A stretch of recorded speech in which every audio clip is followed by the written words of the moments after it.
Dhaka international film festival. এর সঙ্গে ছোটোবেলা থেকে দর্শক হিসেবে ইনভলভ। আমি আমার ব্যক্তিগত স্মৃতি থেকে বললাম যে আমি একদম ছোটোবেলা থেকে আমি যখন ফেস্টিভ্যাল হয় আমি অপেক্ষা করে থাকতাম এবং আমি আমার ভাই সহকারে, আমার ভাই তো বড়, মানে সেই আমাকে নিয়ে যেত, ভাইয়ের বন্ধুরা সিনেমা দেখতাম।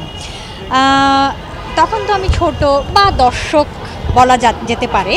আমার মনে হয় যে কি জানো, হয়তো কোনো কারণে আমরা সিনেমাকে অতখানি ভালোবাসা দিতে পারছি না বা ভালোবাসা দিতে ব্যর্থ হচ্ছি কোনো কারণে, বা ভালোবাসার বহিঃপ্রকাশটা পরিপূর্ণভাবে করতে পারছি না কোনো না কোনো কারণে।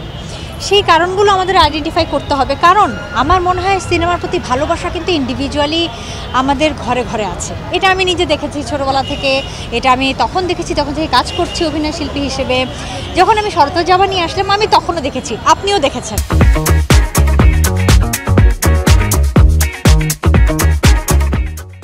হ্যাঁ, এখানে অনেকেই দেখেছে যে কেমন একটা অস্থিতিশীল সময়ের মধ্যেও মানুষ হলে গিয়ে শরৎজবা দেখেছে এবং আমার পাশে, আমাদের সবার পাশে থেকেছে। তার মানে কি? তার মানে সিনেমার প্রতি ভালোবাসা কিন্তু বিদ্যমান, কিন্তু কোনো কারণে সেটা প্রকাশ পরিপূর্ণভাবে পাচ্ছে না। এটা আমাদের আইডেন্টিফাই করতে হবে, সমস্যা কি।